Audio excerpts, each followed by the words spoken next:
Jornal Anhanguera entrando no ar com imagens de Cristalina, que nesta quinta-feira, dia 18 de julho, completa 103 anos. Hoje é feriado na cidade conhecida como a Terra dos Cristais. O município é destino de muitos turistas que vão curtir as belezas naturais e o clima aconchegante desse município que fica aqui no entorno de Brasília. Na edição de hoje, a gente volta a falar do estupro de uma mulher em Lusiânia. Ela estava indo para uma parada de ônibus perto de Cidade Ocidental quando foi abordada por um homem armado com uma faca. A polícia segue investigando o caso, agora com a divulgação de um retrato falado. Estão presos os dois jovens que foram flagrados agredindo um rapaz em Goiânia. A suspeita é de homofobia. Presídios do estado continuam sem bloqueador de celulares e presos usam aparelhos de dentro das celas. Tem ainda espaço para sua participação aqui no Jornal Anhanguera. Hoje são os moradores do Parque Estrela d'Alva 3, em Lusiânia, que reclamam da falta de infraestrutura no bairro. Quer participar também? É só mandar a sua mensagem pelo nosso WhatsApp 984424000. E hoje tem o prato do dia com uma receita diferente de brigadeiro vegano. O Jornal Anhanguera, primeira edição, está no ar.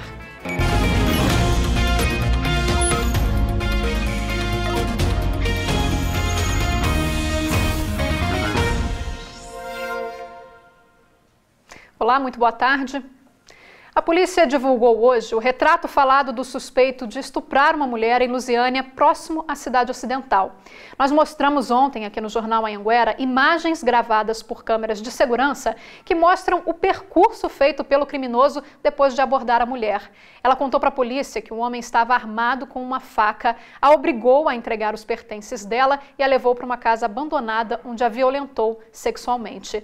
Pela descrição feita pela vítima, a polícia fez o retrato falado do suspeito, que é este aí. A polícia acredita que o homem tenha feito outras vítimas também ali mesmo pela região. Então, se você conhece esse homem, tem alguma informação sobre o paradeiro dele, ou até mesmo se você foi vítima dele, é só entrar em contato com a polícia de forma anônima pelo telefone 197.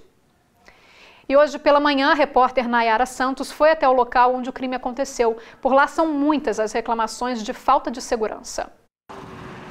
Esse matagal fica próximo a uma faculdade entre Lusiânia e Cidade Ocidental. Segundo os moradores, esta rua tem pouca movimentação. A Simone estuda na faculdade, conhece pessoas que já foram assaltadas. A maioria são mulheres. E a gente acaba se tornando o alvo mais fácil, né, para o bandido. Muitas aqui trabalham, acordam cedo. Muitas não têm companheiros, então vão para a parada sozinha e acabam sendo esse alvo, né, para o estupro, para o roubo, para o assalto na parada. E o que acontece constantemente e o nosso sentimento hoje é de pânico, é de terror. A Fabiana conta que recentemente outras mulheres foram vítimas de assalto e estupro neste local. A abordagem dele é como se fosse, ele quer passar para todo mundo como se fosse um casal. Ele chega, abraça a mulher por trás, mostra a faca e leva para o mato, além de abusar das mulheres, ainda faz o assalto.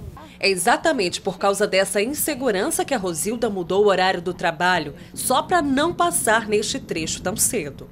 Quando tem aula ali, a gente ainda fica um pouquinho menos com medo, mas também não quer dizer que a gente não vai ser assaltada, porque a gente não sabe quem está andando do nosso lado.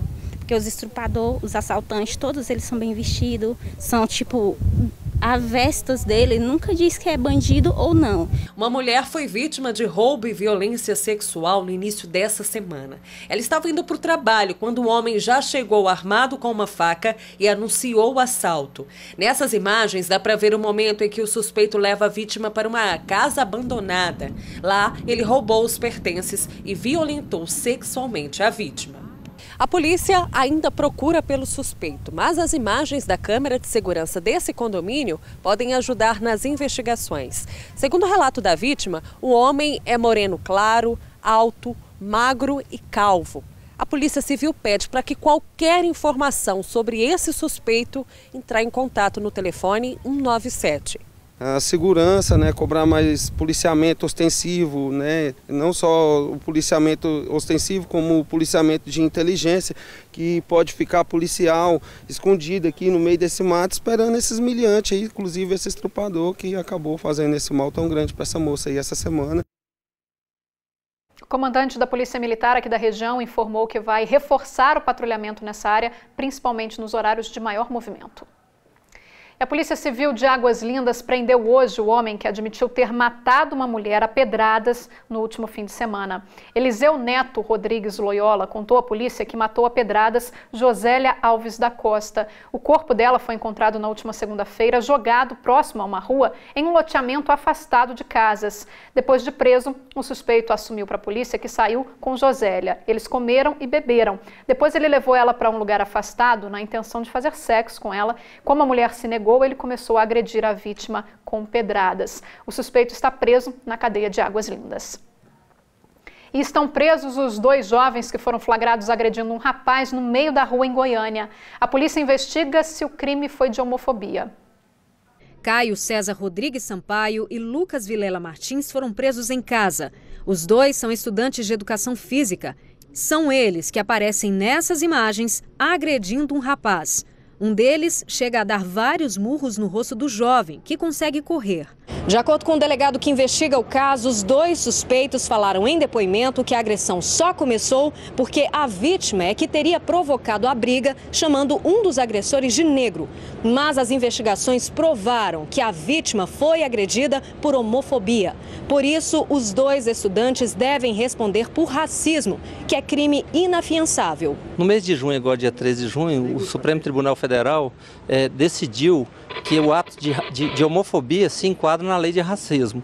E nós estamos aplicando baseado nessa decisão do Supremo Tribunal Federal. A mãe de Lucas chorou quando soube que o filho vai permanecer preso. Ele me contou que foi tiveram uma provocação e que meu filho é um menino de família, educado. A defesa contestou a investigação da polícia. O Lucas não é homofóbico, o Lucas ele jamais agrediria alguém espontaneamente. Não houve força, empenho de força, nada exagerado. Para a vítima, a prisão trouxe um sentimento de alívio. Foi bem rápido e eu fiquei com um sentimento de alívio. Estou muito feliz de que a justiça está sendo feita. A polícia diz que já identificou o 3º suspeito do crime e que espera que ele se apresente na delegacia antes de pedir a prisão na justiça. E ontem nós mostramos aqui no Jornal Anhanguera detentos do presídio de Lusiânia que estavam postando fotos e vídeos nas redes sociais de dentro da cadeia. Isso acontece porque há mais de um ano os presídios aqui do estado estão sem bloqueadores de celular. O contrato com a empresa que prestava o serviço não foi renovado. De lá para cá, o que a gente vê são flagrantes absurdos como esse de presos usando os aparelhos de dentro das cadeias. O Ministério Público já entrou na Justiça para cobrar o retorno do serviço. De dentro da cela, na casa de prisão provisória de Lusiânia, uma selfie. Diego Alves Farias e outros presos fazem até pose. A foto foi para uma rede social. Na postagem, Diego escreve: "Me espere, tô chegando, mundão." O celular foi encontrado e uma investigação busca saber como o aparelho foi parar lá dentro. Um entre tantos casos em Goiás. Nos primeiros 4 meses do ano, cerca de 70 aparelhos foram apreendidos com detentos do presídio de Catalão. A situação é grave. Hoje, nenhuma unidade prisional de Goiás tem bloqueadores de celular. Crimes graves que estão acontecendo dentro de Goiânia, no estado de Goiás, estão sendo monitorados e comandados de dentro do presídio. Em 2015, 170 bloqueadores foram instalados nos muros do complexo prisional de Aparecida de Goiânia. O serviço durou até maio do ano passado, quando a empresa responsável pelos bloqueadores rompeu o contrato e disse que, por falta de pagamento do governo, não tinha como fazer a manutenção dos equipamentos destruídos pelos detentos. Diante da gravidade do problema, o Ministério Público enviou à Justiça nesta quarta-feira essa ação civil pública, que dá prazo máximo de 6 meses para que uma nova empresa assuma o serviço de bloqueio de celulares no complexo prisional de Aparecida de Goiânia e outros 2 presídios estaduais, em Formosa e Anápolis. No documento, o promotor Marcelo Celestino sugere que a licitação do serviço seja aberta em no máximo 2 meses. Ele pede ainda multa de R$1.000 por dia em caso de descumprimento. Agora, uma coisa que tem que ser bem esclarecida: não deveria ter celular dentro de presídios. Não era nem necessário ter bloqueio de sinais. Então, há uma falha muito grande no acesso de itens aos presos, que deveria ser muito mais eficiente. A Diretoria de Administração Penitenciária disse que ainda não foi informada sobre a ação do Ministério Público. Diz também que revistas diárias são feitas em todas as celas das unidades prisionais do Estado.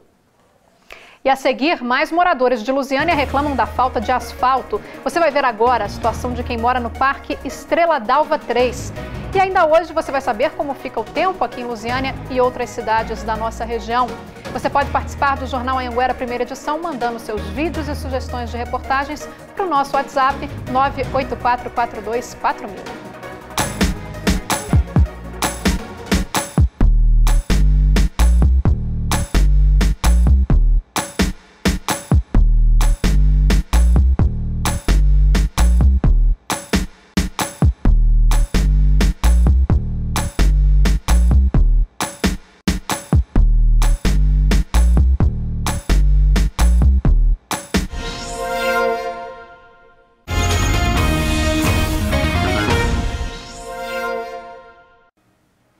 Hora da sua participação aqui no Jornal Anhanguera. Em fevereiro deste ano, nós mostramos aqui a bronca dos moradores do Parque Estrela d'Alva 3, em Lusiânia.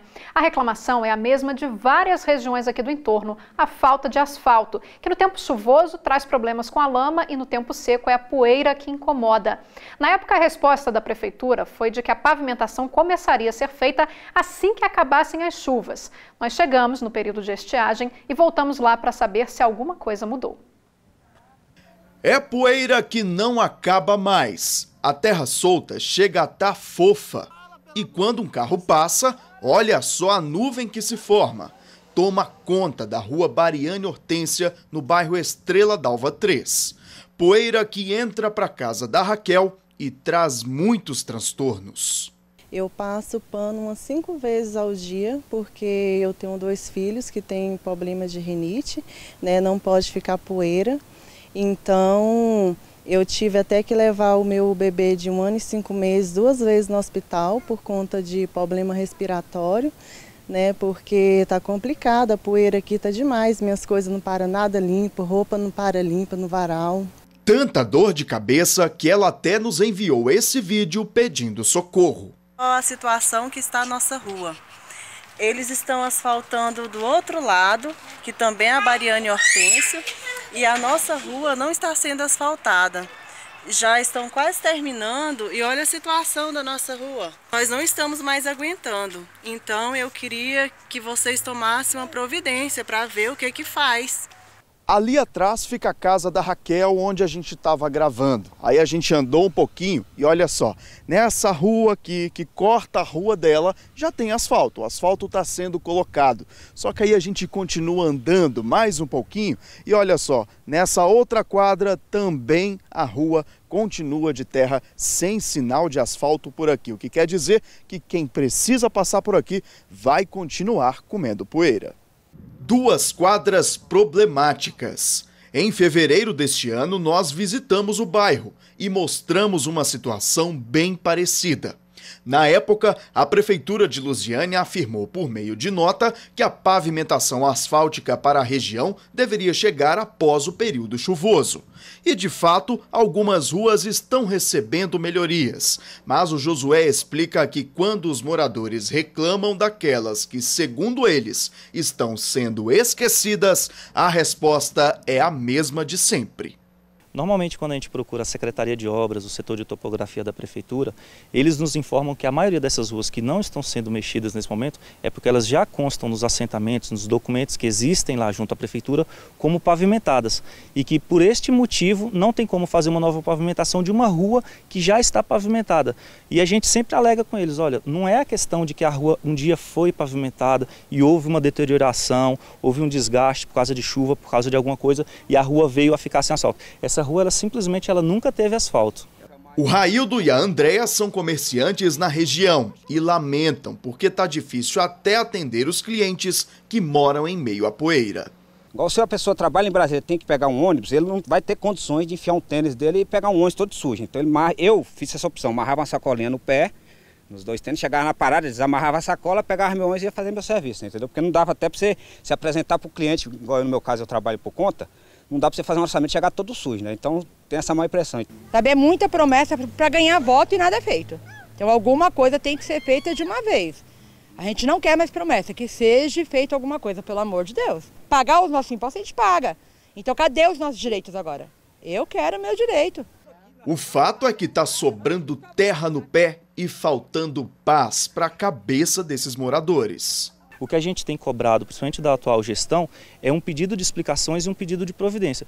Em relação ao pedido de explicações que geralmente a gente menciona, seria o fato do seguinte, era para poder a administração nos explicar por que constam tantas ruas nos mapas da prefeitura como sendo já pavimentadas, como já tendo uma infraestrutura adequada, quando na verdade não tem, e o pedido de providências que a gente aí, na verdade, a gente faz uma súplica ao prefeito municipal, para poder que nos olhe, que nos atenda, que aproveite esse maquinário que já está aqui no Parque Estrela d'Alva 3, no Jardim Sion, e pavimente essa rua, aproveite essa manifestação, essas obras que já estão sendo feitas e faça que... A gente quer uma resposta, né?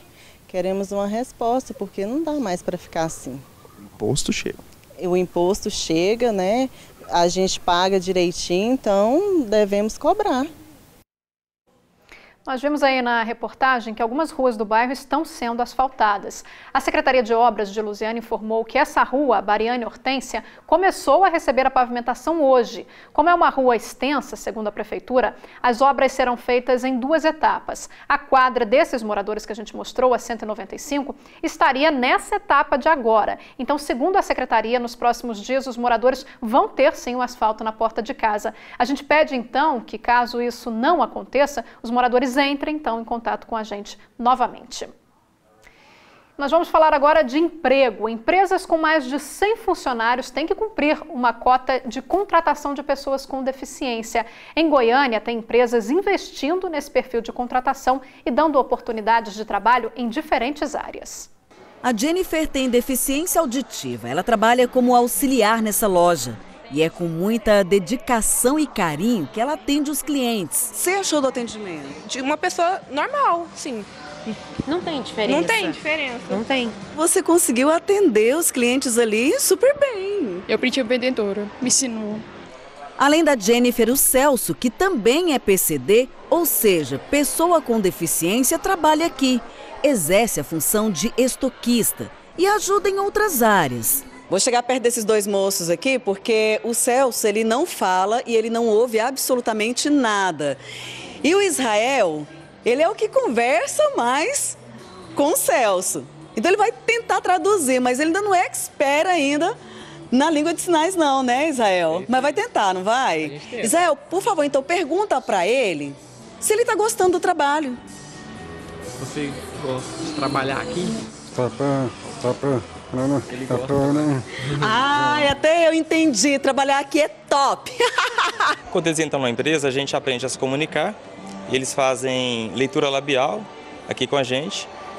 Faz a comunicação através da linguagem de sinais também, né? E é super fácil, são bem atenciosos. Ele ajuda a gente no atendimento, auxiliando o cliente também. Contratar pessoa com deficiência é lei. E vale para todas as empresas com mais de 100 funcionários.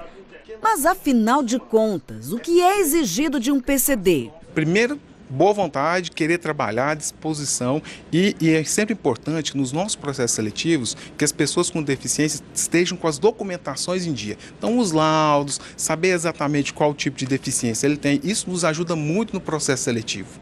Antônio me explica ainda que a empresa oferece treinamento e qualificação. Nós temos uma universidade corporativa interna que faz esse trabalho de capacitação e a gente sempre orienta que as pessoas que queiram ingressar no mercado de trabalho, que busquem instituições. Então a gente tem diversas associações de pessoas com deficiência que oferecem cursos, treinamentos e são associações muito sérias.